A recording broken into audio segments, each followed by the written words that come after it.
nongeye kubasuhuza ngo mukomeje gukurikira ibiganiro bya Isango Star TV. Nizere ko bagenzi banjye bambanjirije ibiganiro bakoze byabashije kubanogera kuva ku masaha y'itondo kugeza kuri aya masaha. Ariko turebere kuri washatu akadomo Isango Star akadomo nawa mwahisemo TV live. Nizere ko namwe mwese mwabashe kunogerwa n'ibiganiro Isango Star iri kubagezaho. Ariko turebera kuri decoder mwese turabasuhuje ubwo bari mu ntara y'amajyaruguru, amajyepfo, burasirazuba, ingirazuba n'ibyo Kigali mwese tutabibagiwe. Reka tubasuhuze nkuko menyereye kuri aya masaha tuba turi kumwe mu kiganiro dukahaoke. Aho turi kumwe n'umutumirwa w'umunsi. Uyu munsi rero special dufite umuntu rwose uri buducurangire n'uturirimira rwose uraza kugenda n'ibintu muri slow bigenda neza cyane. Reka tutangire n'ikiganiro cy'umunsi. Umutumirwa turaza kumenya byinshi kuri we, ariko amagambo muko mubizi tumaze icyumweru tuvuga amagambo ibintu byinshi, ariko turaza gucuranga turirimba indirimbo.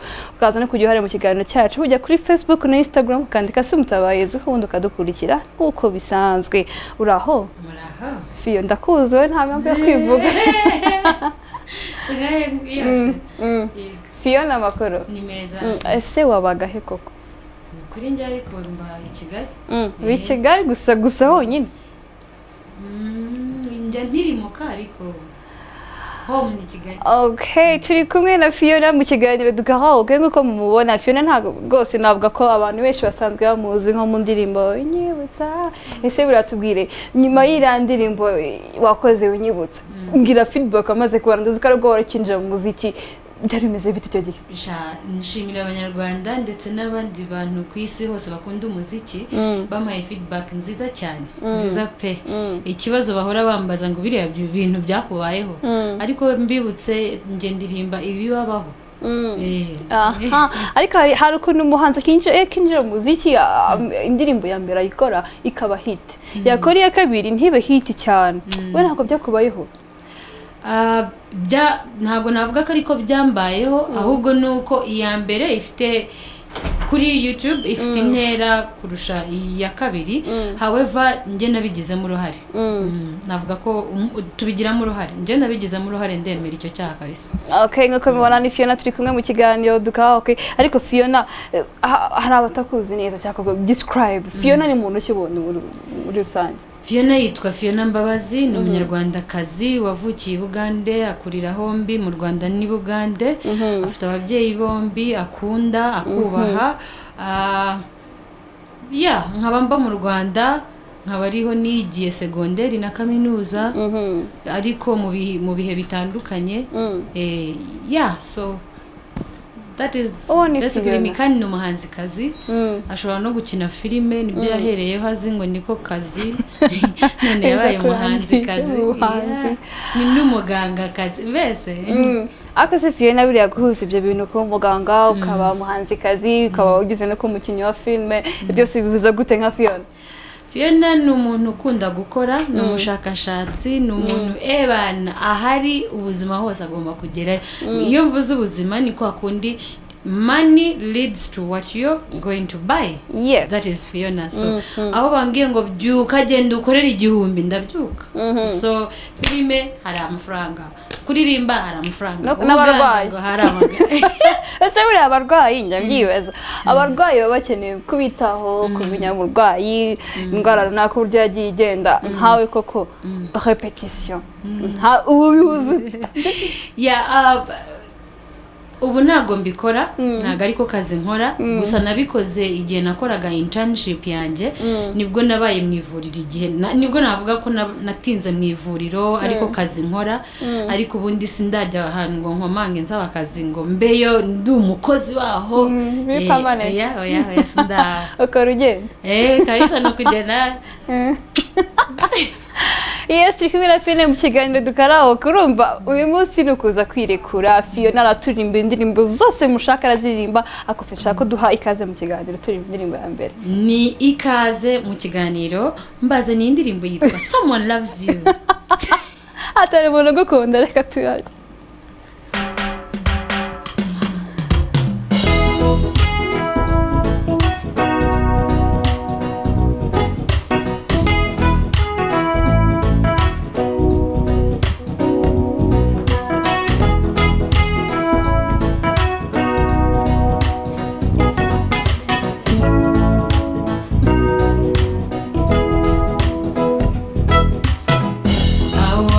Share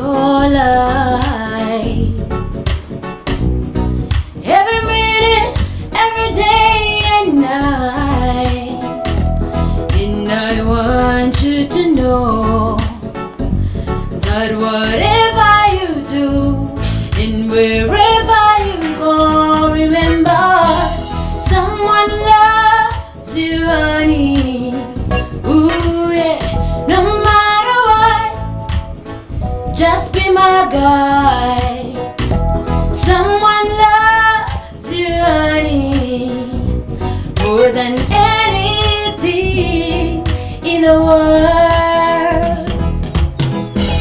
I'm so glad I'm the one that you come to when you need someone.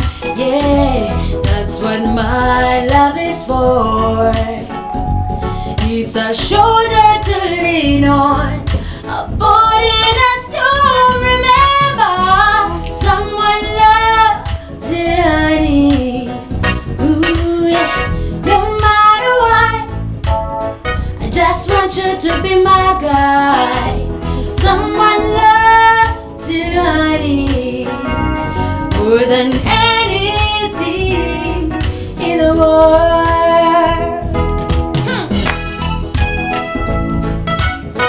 Hey, baby. Hey, bam, bam, bam. Ba, ba, ba, ba, ba, bam, bam, bam.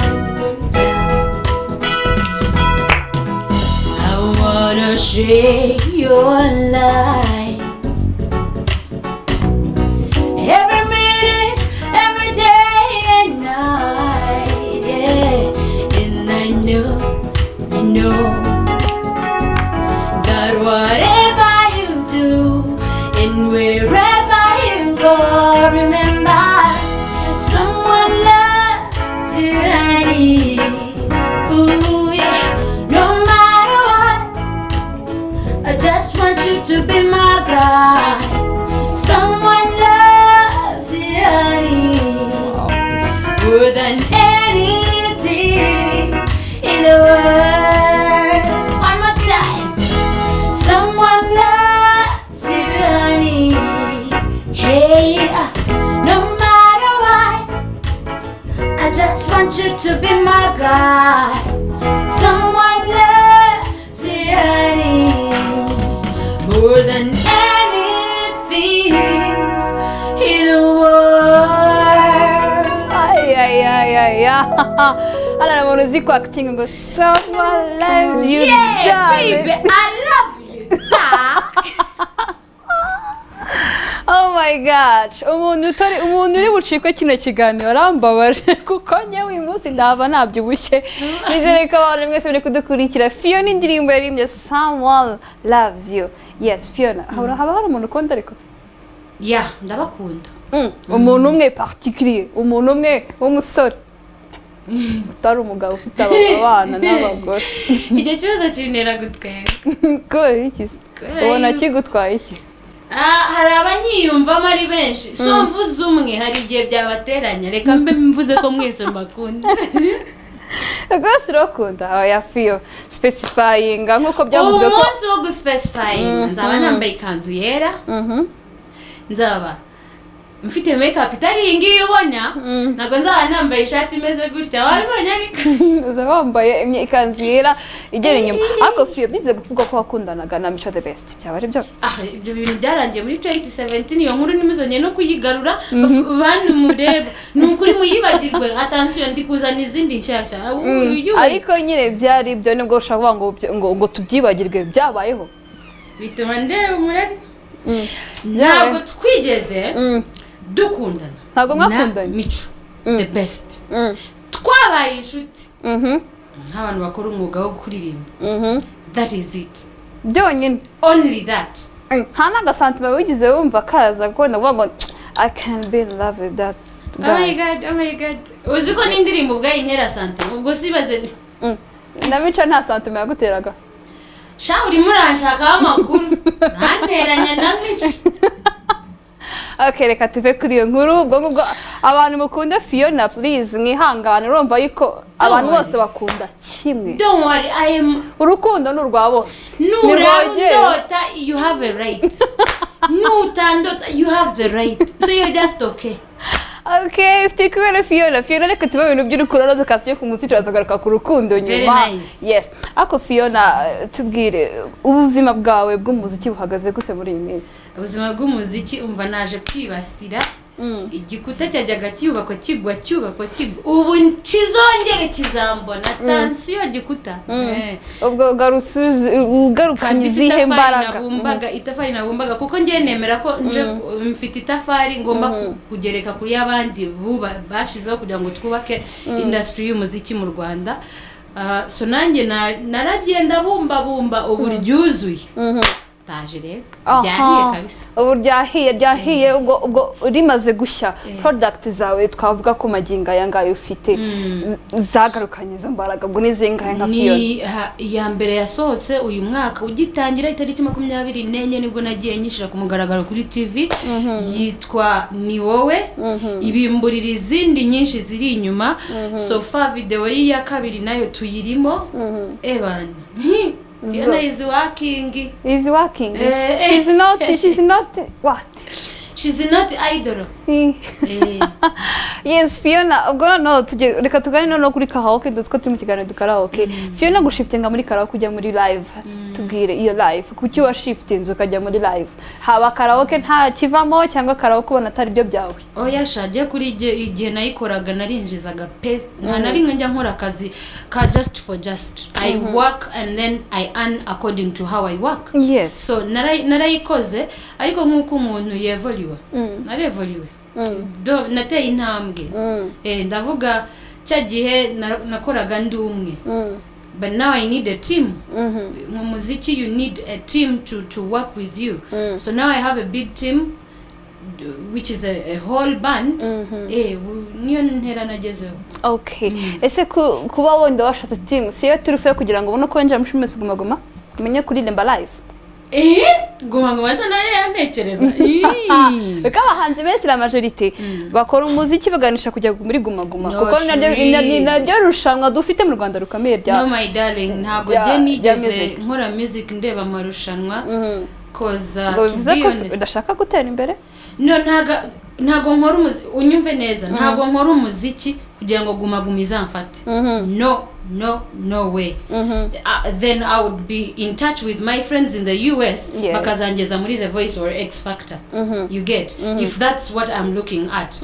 ariko ntago ari cyo ndeba impamvu nkora live music nukugira ngo ntange ibintu biri original sinze mbabeshana na autotunes sinze mbabeshana pitch collectors muryumva uko ryakabaye uko bari Imana yarifashika ikarishyira hano nikonza kuriba. So that's why I do live music. And second of all, niyo music. Iyo ndimo gukora karaoke, mba ndi kundirimbo y'undi muntu uko yayifominze ntabwo nabihindura. I just perform mbanzi ngo from A to Z. Iyi niyo note yashize kuri verse ya mbere bihindukira. No, I can't change. But in live, trust me, niyo mpamvu uri kumva harongera nkabikiniramo indirimbo igahita ibiyange. Yeah, so that's the biggest difference I'm looking at. Otherwise, guma I'm not against you. If you ever think I deserve you to think about me, thank you very much. Yes, Fiona turi mu kiganiro dukaraoke guys, mu tuning kuri televiziyo Isango Star TV robo ibintu byose arabari fire. Indirimbo ya kabiri Fiona ndashaka kuri indirimbo yawe ariko. Urashaka ko ndirimbo yanjye yitwa Winyibutsa. Nyamuneka abantu mufite ukuntu mwahemukiye abantu mukundana nimukajya mwibutsanya hari ukuntu mwibutsa don't remind reka tugende.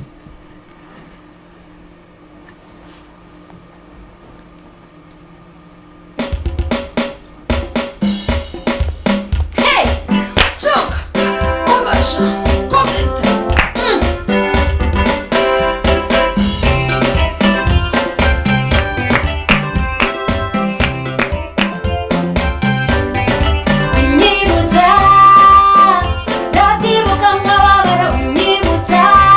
no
watira yuko utakinkunda binemereye umutima watira yuko utakinkunda nukuri ase winyibutsa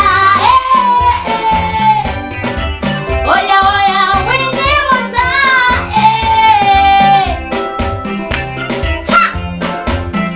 kubera iki yicaye aha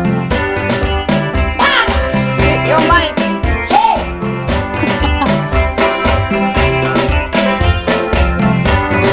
Winyibutsa we ase winyibutsa no ubu kwakira yuko utakinkunda binemereye umutima wakira yuko utakinkunda nukuri simbisha uboye Yes. Fio. Kwari uko baririmbaga nkabona umuntu agakumukubita. Mva kubera ko aributsanya ibaze ntabwo waririmba biriya bintu mani wowe useka biriya bintu ariko usa nkaho byakubaye ku buryo wendaga no kumukubita winyibutsa bya bihe. Uribuka ko nakubwiye ko I'm an actress. When you act you fit in that particular moment Character. yes umva byaba byarakubaye byaba bitarakubaye you inside it you go Okay, ariko Fio. Mudishije ukuri. Niba wenda yaba ari actinga byakubayeho. apana Abantu mwarakunyeka Ntabwo kudesova nicuza. mpaka ukishuza. uzise kubera ko mpora ndi soba nta nzoga nta drogue iyo ariyo yose so biragoye ko mfata decision nzicuza nkora ibintu byose ndi soba nziko niba biragiye birarangiye niba bikomeje birakomeje so nta ariko urumva uwo muntu yaricuzaga Ati winyibutsa bya bihe. Hari abantu badeseva abantu muri iyi minsi. very many Ni benshi. nge bana mbona natazi Ase Fiona, kuva watangira umuziki kugeza amagiga, ubona umuziki mu Rwanda ugenda bivorwa kuri rwego. ruhambaye rwihuta pe nkigera hano muri 2013 umva Kampala kuko ariho nabaga nasanze ebana ibintu ari bunyi mpola ariko mu myaka mike mpamaze consequently ebana I can see a big difference very big difference Ese za mpinduka zigenda ziba petit à petit zirukanga ntizabagenda zigusiga cyangwa mimi huyu Mbabazi Fiona sisiganywe gendana nazo mpaka je siganwe pa ariko ubwo wundi uri kumanaginga muri iyi minsi Kristo umwuka wera na Mbabazi Fiona ubwo uri managinga muri rusange iri ariko urumva ko equipe ikomeye iyo uri kwisi uri managinga umviye equipe irakomeye urumva umwuka na Yesu saba hano se basi bari he look in my heart and see bari mo in your heart I can't see deep in your heart because physically bigaragara ni Fiona managing ubwo ngubwo mu bigaragarira amaso agwa mitaka ndi jyenyine uri wenyine ese buri izo mbaraga Fio ntibize gusa amafaranga menshi niyo mpamvu ntaryama Fiona bantu zamwumva yatigise ngo ari igisenyi ngomenya none yageze he kugira ngo nyabone bigeze no kubona wabaye na MC ejo wundi muri za competition de danse rero wabaye judge judge ese bira waba ufite wenda skills za dance yes I do atari ukuvuga ngo I'm a professional dancer but nk'umuhanzi nzi kureba umubyinnyi ubereye kuba kuri stage y'ababyinnyi so kubera ko ndi umuhanzi I can tell your dance skills are ubwo bise biganisha n'ubundi ku ndirimbo usanzwe ukora niyo uhitiyemo ababyinnyi cyangwa ufite umuntu uje gushakira ababyinnyi nihitiyemo ukanaba traininga not training actually we rehearse together kuko ngiye mbumvisha indirimbo nkababwira now it's your time to get me the greatest ideas you have nabo bakakora turi kumwe na Fiona mu kiganiro dukahaoke urumva ko ari ibintu biri fire cyane abantu mwagiye mucikwa rwose you guys komeze dukurikire abari kudukurikira batari mu Rwanda kurikira kuri wa eshatu @isango_star nawe witemo TV live radukurikira ku buryo bworoshye cyane ushobora no kujya kuri Facebook na Instagram @Mutabayezu kadukurikira Fio katiye ku ndirimbo ya gatatu munsi rwose no kuririmba going to dance going to sing everything okay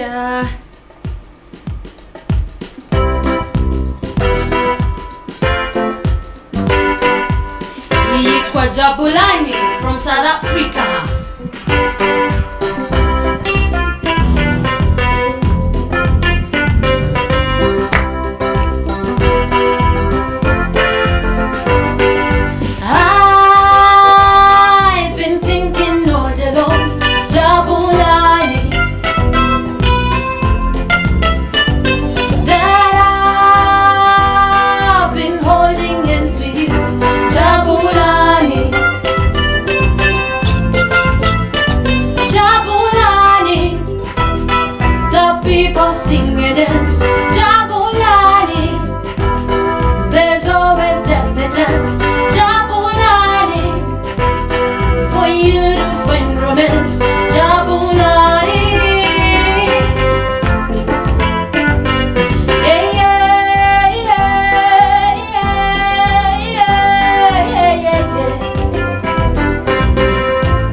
and dance and laugh and feel Jabulani.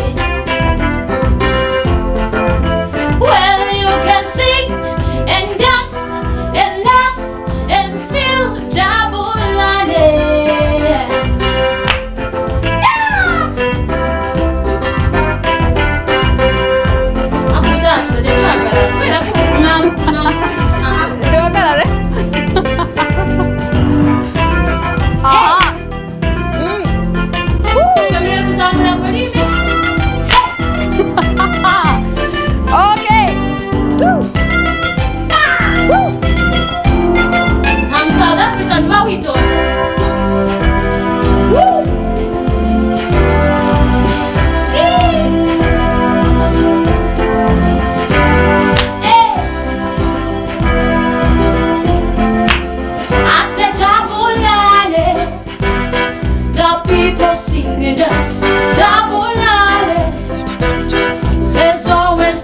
Chance, the Jabulani, for you to find remiss, Jabulani. I said Jabulani, the people singing us, Jabulani. There's always just a chance, Jabulani, for you to find remiss, Jabulani.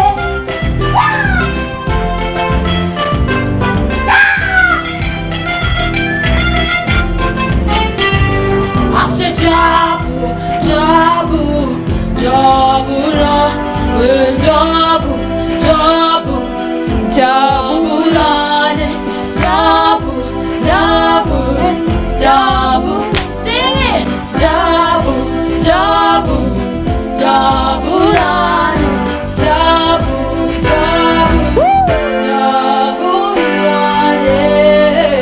Wow, nyamuneka abantu muri kutureba tutabyinnye ibyo rwose twebwe weekend twayitangiye weekend dukahoke tuba turi kumwe rwose tukabyina Fio.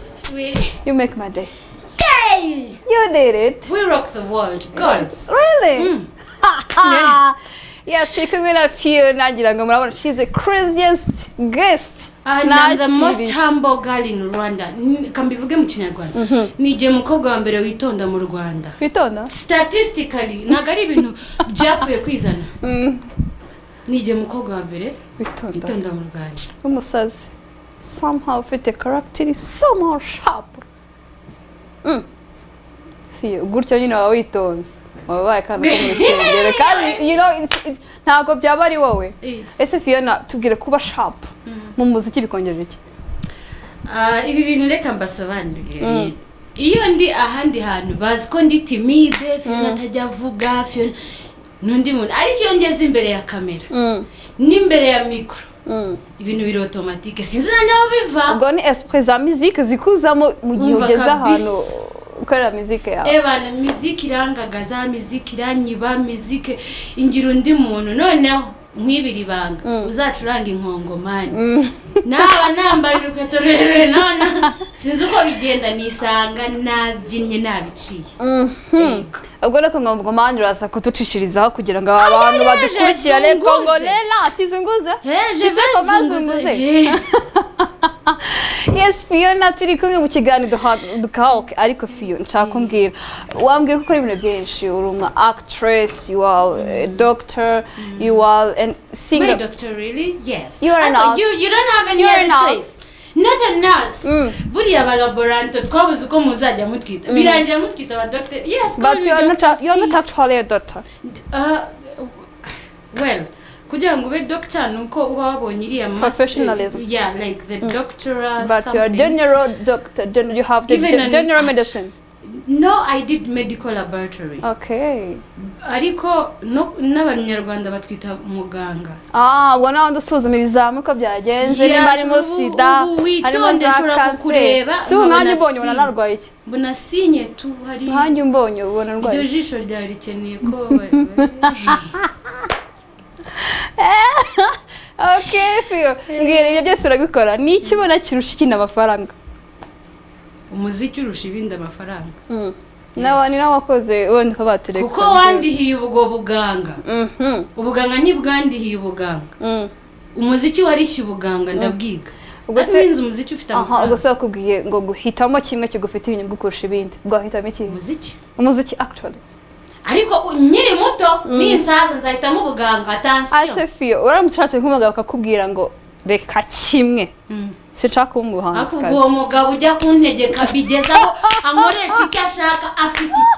How? Ates. Keretse ari Jesus cyangwa Imana ariko umugabo wewe.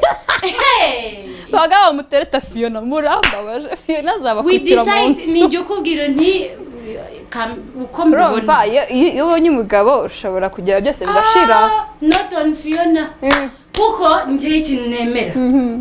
I work hard. Yes. Kugira ngo I make a future. Ubwo future uje ufite ku buryo untegeka ni yihe?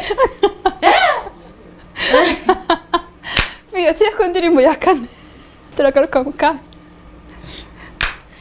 Yay! Ko bwa mbere witonda mu Rwanda.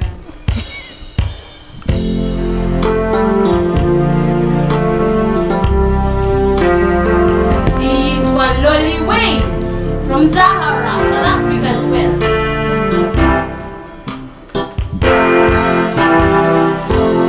Loli wai dudula, Loli wai dudula, Loli wai dudula, namusiza. Loli wai dudula, Loli wai. Uliwe wai dudula namusiza Sulezo nyembezi mtakwetu Sulezo nyembezi mtakwetu Sulezo nyembezi mtakwetu namusiza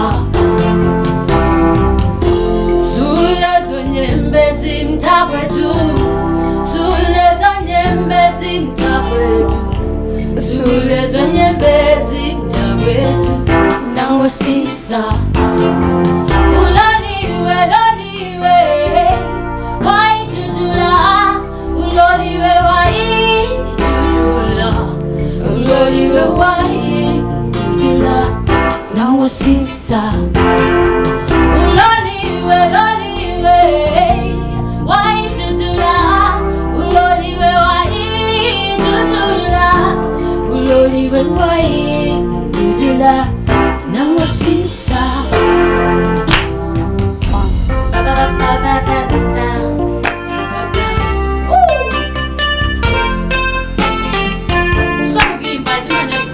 Hallelujah. Oh. Ta.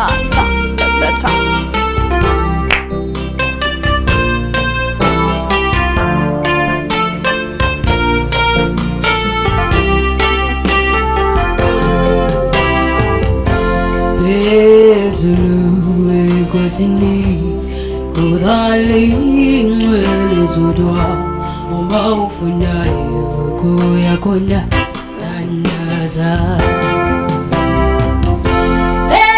Bezulu ekosini kudali ngwele zodwa Oma ufunayo kuyakonda tandaza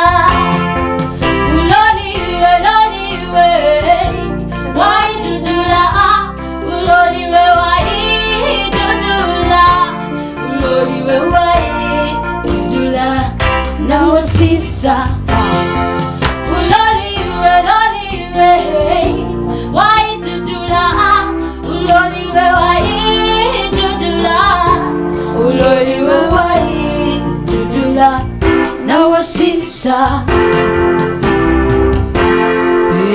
Bezulu enkosini kuthali ngwele zodwa Oma ufunayo kuyakonda tandaza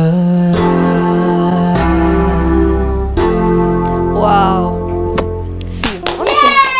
Urabona ukuntu wabaye akana kitonze ariko ubundi biterwa n'indirimbo yari biterwa n'indirimbo yari yongera attention mes chers amis ugiye bigaragaza kuri umu actress kabisa byose urabikora iyo ugiye muri character urayikina uko yakabaye nabi byiza cyane Fiona rero reka tujye kumbogamizi nkura nazo buriya kuvangavanga ibyo bintu byose akazi ubuganga byose laboratoire nduzikisa umwanya munini no kujya kureba amaraso uko ameze n'umuziki wawe rwose tubwire nta kintu cyacyo kubangamira na kimwe kizamo sinzi niba muzi ubwoko bwitwa abakiga i Buganda abakiga nibo bantu ba mbere bakora nk'umutima bagira imbaraga nyinshi zishoboka so ubu ndacyari gukora iperereza ndebe niba nta kantu k'amaraso kaje kanyinjiramo kuko papa na mama ni abanyarwanda pire ariko kubukiga sindahantu nagakuye kakuri mu maraso kandimo I work my dear friend nta kwitotomba and second of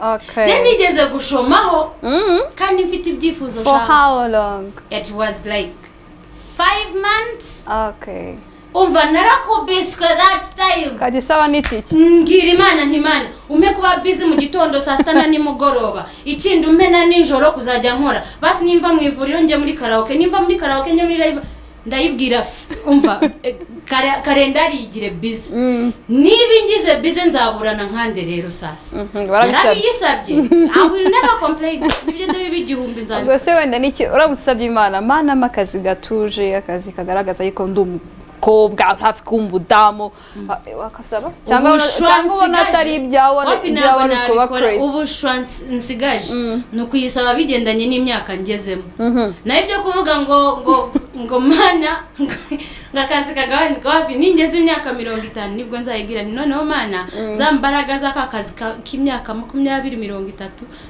zashize tujye muri 50 ariko workaholic Usifye nta nurajya wenda ugiye gukora akakubwira ngo kwaye kuri umudamu ntago agakora akazi impossible nta n'ujya ndeba ngo icyo kintu atinyuke kukimbwira because nta kintu wakora ngiye ntakora no nakaye kazi se warakuze kabagabo pe usibye ko ngako kabagabo kubyaraga bagakora umudamu wajya gakora ntibakamuhebwa nakaye kugira ngo nongere kuba umuntu na karanzeho ubunyobwa sure yeah on the street atari just ubunyobwa not on streets ndi umuntu uzi gushakisha icyo gihe nkubiswe narapplyinze ahantu henshi nkora ama interviews nka umva ikintu cyambabaje na n'uyu munota barambwiraga ngo ndi mu bambere 5 batsinze bakanambwira ngo kuwa mbere bazampamagara nze nkore last interview bikarangirira aho ngaho ndavuga nti rero mana wandemeye kutazasaba akazi ubu kanshaka akazi kanje nahereye kugukaranga ubunyobwa mu nsherami umufuka w'ibiro 100 my god nakodeshaga umutipe umwe kubera ko nari mfite ibyifuzo byinshi bikeneye amafaranga menshi mfite abantu bagomba kwiga kubera nakoze so nakaranze ubunyobwa ntago mbihakana nubwo nzabihindura ukarangi aba mu Rwanda cyangwa mu Rwanda shawuse uri Bugande nari Bugande ibijana 20 ukajya nkajya mbi supplyinga muri supermarket runaka bikarangira mu rugo nakazi nakandi uri akazi baguha isafuriya imwe warira wowe uko mubona aya nabishobora akazi kose nakazi niko babigutunze yes Fiona ubwo nizo mbogamizi zonyine waragize kugeza amagingo aya ngaya ebana nanyuze ahantu henshi jewe havunanye n'ahandi horoshye cyane so Fiona is not complaining at all. I'll never complain in any situation. Tubwira naho ibyiza umaze kubona muri byo bintu byose ukora kariyeri zawe zose ufite ibyiza umaze kubona mu bya bingana n'ibyo ukora cyangwa ntago bingana birangana actually wanabona bijya bisumbana gusa njewe uko ndi ndashima Imana kuko ari benshi bifuza kumera nkanjye nano katiye ku ndirimbo ya 5 ndirimbo ya 5 ni indirimbo ndayikunda bamitiye ini wowe niheruka gusohoka brand new song of Fiona in the house.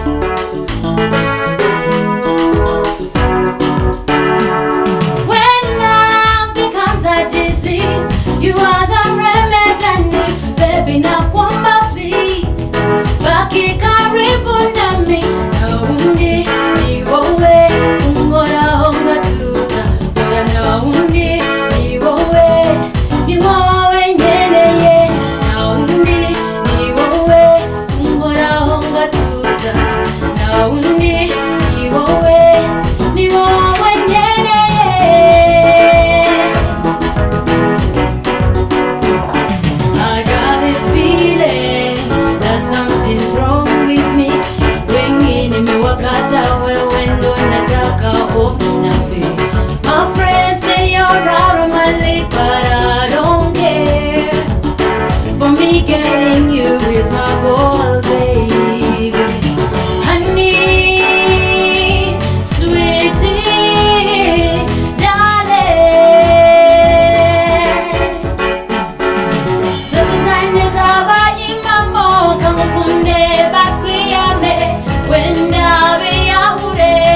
nakuomba please, baki karibu nami, naundi ni wowe nkoraho ngatuza, naundi ni wowe, ni wowe nkeneye, naundi ni wowe nkoraho ngatuza, naundi ni wowe, ni wowe nkeneye.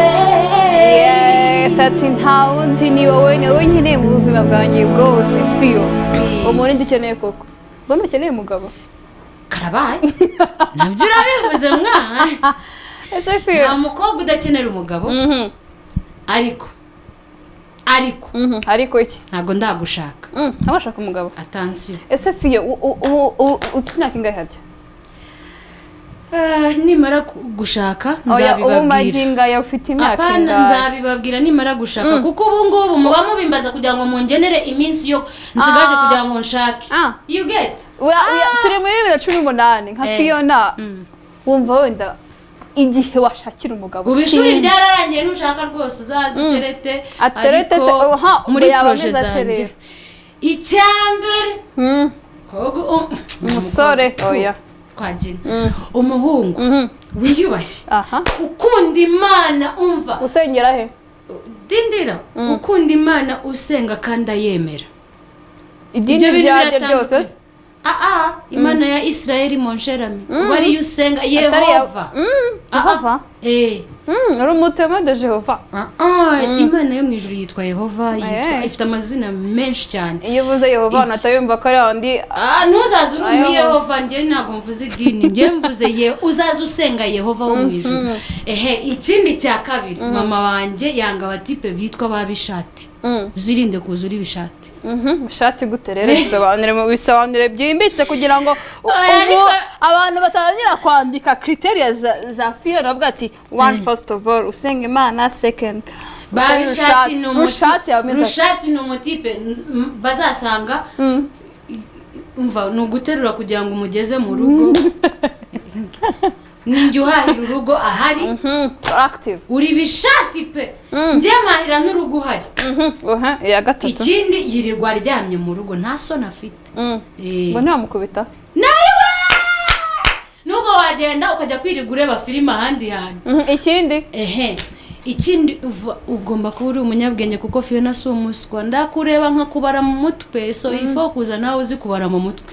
Icya gatanu ko bibaye byinshi ubwo se sugira ngo bagende babyigeho nyine bajye ku rutonde. Mbahaye ibikopezwa 3 mugendera.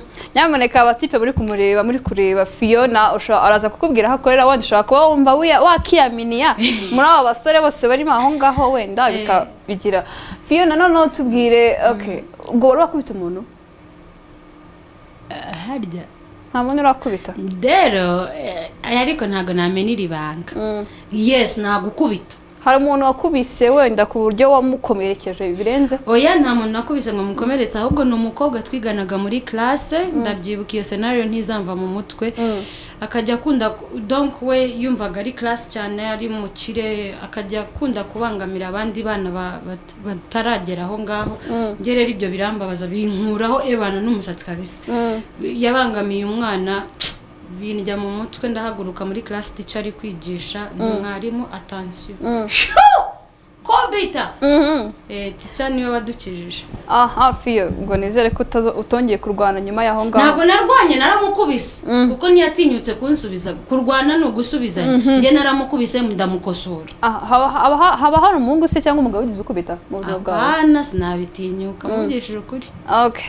Turi kumwe na Fiona mu kiganiro dukahaho ngira ngo hari byinshi bagiye umenya kuri Fiona, byinshi rwose ngira ngo amonye caracteria turirimbiye ibintu byagenze neza cyane. Abantu mwahombye uyu munsi rwose mwahombye byinshi, ariko kuwa mbere tuzasubiraho ikiganiro ku isaha 8 n'igice zamanwa. Fiona ku ndirimbo rwose navuga ko ari iya nyuma, ubundi soza ikiganiro ugira n'icyo ubwira abafana bawe muri rusange. Murakoze famille yanjye, ndayisaba ko ikomeza kunshyigikira. Twatangiye akazi cya gihe twari mu ishuri, twararishoje, mwarakoze kwihangana, ubu degree turayifite. Jewe namwe ubu igikurikiyeho ni akazi sasa k'umuziki. Aho mwumva Fiona yagiye, please ntago nkunze kwishyuza menshi, nanayishyuza ari menshi, nzi ko mukora muzajya munshyigikira tu. Murera kuri Marriott buri wa kane, ni hotel yitwa Marriott Hotel Kigali. iba mu mujyi wa Kigali guhera isaa moya kugeza isaa 4 z'ijoro buri wa kane amasaha 3 ndi kumwe na bande yanjye the Fizz Super Band umva turagukorera ibyo ushaka amakwe parties whatever you want uraza no gutangana nimero kugira ngo abasha gukenyera Fiona ikindi mu nzu y'Isango Star nibwo bwa mbere nabifuriza umwaka mushya muhire mwese wa 2018 muzitware neza please ibiyobyabwenge attention uzi impamvu ngiye nabinywa ni kugira ngo ntazapfa ubusa so byirinde nawe okay ku ndirimbo ya nyuma ubundi dusoza ikiganiro dukahawe turagaruka dukora sign out indirimbo ya nyuma Fio yitwa Remember Me ya Lucky Dube ndayikunda cyane uzanyibuke ya Daddy Remember Me ku bantu bose bayikunda ndayibatuye twagiye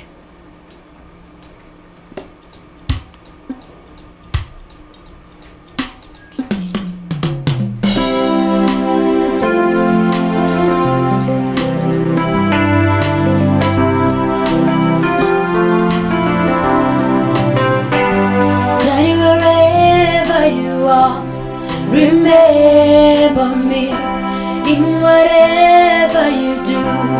I love you, Daddy, wherever you are.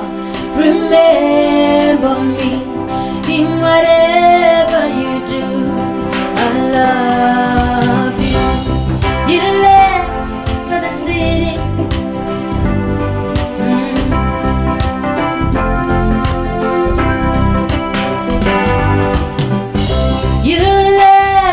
city. Many years ago, promised to come back and take care of us. Many years have gone by now, still no sign of you, Daddy. Oh, Mother died of heart attack many years ago, when she heard that you were mine again. Now I'm the only one left in the family. Daddy, wherever you are, remember me in whatever you do. I love you. Daddy, wherever you are, remember me in whatever you do. I love you.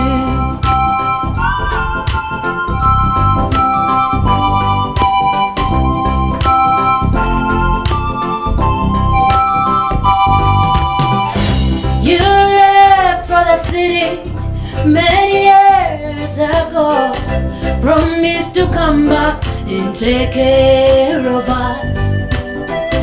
Many years have gone by now, still no sign of you, Daddy. Oh, Mother died of heart attack many years ago, when she heard that you were married again.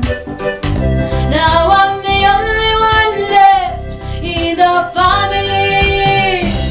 Daddy, wherever you are, remember me in whatever you do. I love you. Daddy, wherever you are, remember me in whatever you do. I love you. Daddy, wherever you are, remember me in whatever you do. I love you. Yes, ati aho uzaba uri hose tuzanyibuke. Nizere ko abantu bose mufite papa banyu bose mubakunda cyane. Iyi ndirimbo bashe kubanezeza. Reka dusoze ikiganiro cyacu cy'uyu munsi. Fiona ntabwo watubwiye uburyo abafana babasha kukubona ku buryo bworoshye, ama activities ukora aho bawagiye gukorera hatandukanye hatari kuri Marriott Hotel. Ni kuri Facebook nitwa Mbabazi Fiona, ni pages ebyiri, hari fan page hakaba na my personal account ariko hombi nkoresha Fiona Mbabazi ubundi ukaricurika ukandika Mbabazi Fiona, so any of the two Fiona Mbabazi na Instagram yes hari Fiona Mbabazi wanika Fiona kakandiko hasi Mbabazi 250 that is me. Aho niho ahantu hambere na mbere wansanga. Telefone yanje nzayibaho butamura koze. Telefone y'akazi wenda abashaka wenda bishimiye uburyo mwaririmbye hano mu kiganiro, wenda bashaka ko wenda bazabataramira aho bazaba ari anniversaire mu bukwe, na nimero y'akazi wabaha? Nkoresha inbox ya Facebook. Okay. Buri muntu nyandikira ndamusubiza. Nzache kuri Facebook kugira ngo bashe kuvugana na Fiona mu buryo bworoshye cyane. Fiona akoze kwitaba ubutumire bwacu. It was nice to have you in the house. Thank you so much. You are so humble, you know. Yeah, continue ukomeze ukore. Thank you beautiful one. Okay. Guko mwabibonye mu kiganiro karaoke reka tuzira abantu bose babanyatwe kuvuga ngo ikiganiro cyatangira kugira ikiganiro kirangiye. Twari turi kumwe na Fiona mu kiganiro, abamukeneye mushaka kumujya kuri inbox ya Facebook Fiona Mbabazi Fiona hose ukamubona. Tuzongera kwa gatandatu kimwe gitaha. Nari Asumtabayezu. Bye bye. Strumming my pain with his fingers, singing my life with his words. He's killing me softly with his song, killing me softly with his song, telling my whole life with his words, killing me softly with his song.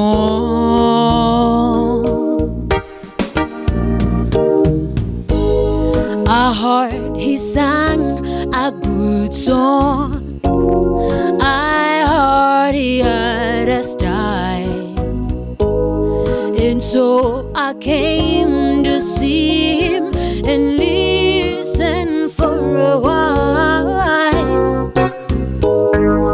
And there he was, this young boy, a stranger to my eyes, strumming my pain with his fingers, yeah, yeah, singing my life with his words. Well, it's killing me softly with his song, killing me softly, hey, with his song, telling my whole life with his words. It's killing me softly with his song.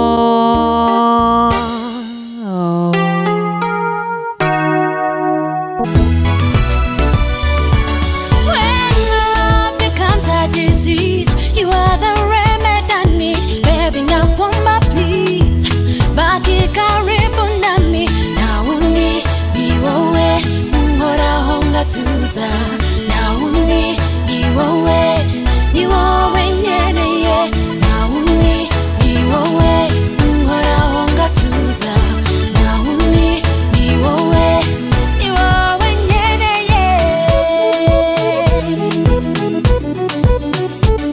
I got this feeling that something's wrong with me. Wengine mewakata, wewe ndo nataka